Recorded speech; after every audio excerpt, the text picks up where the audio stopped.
ବିଦ୍ୟୁତ ତାର short circuit ହୋଇ ତିନି ପରିବାରର 5 ବଖରା ଘର ଧୂଳିସାତ।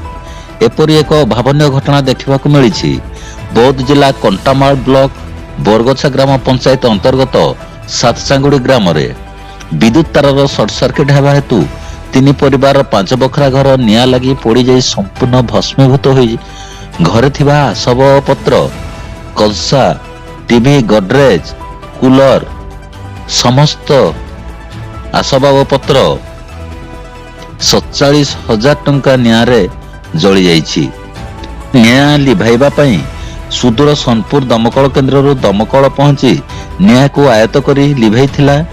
କ୍ଷତି ସହିଥିବା ବ୍ୟକ୍ତି ବିଶେଷ ନୀଳାକର ମଲ୍ଲିକ, ସୁଜିତ ମଲ୍ଲିକ, ଆଶିତ ମଲ୍ଲିକ ଏମାନଙ୍କୁ ସରକାରଙ୍କ ତରଫରୁ ପ୍ରଧାନମନ୍ତ୍ରୀ ଆବାସ ଯୋଜନାରେ ସାମିଲ କରି ତୁରନ୍ତ ତିନି ପରିବାରକୁ 3 ବଖରା ଘର ଯୋଗାଇ ଦିଆଯାଉ ଏବଂ ତାଙ୍କର ବିଭିନ୍ନ ପ୍ରକାର ଜିନିଷ କ୍ଷତି ହୋଇଥିବା ହେତୁ ପରିବାର ପିଛା 2 ଲକ୍ଷ ଟଙ୍କା ଲେଖାଏଁ ଚଳିବା ପାଇଁ ଜିଲ୍ଲା ପ୍ରଶାସନ ଓ ସରକାରଙ୍କ ତରଫରୁ ଯୋଗାଇ ଦିଆଯାଉ ବୋଲି ଅଞ୍ଚଳର ବୁଦ୍ଧିଜୀବୀ ମାନେ ଦାବି କରିଛନ୍ତି।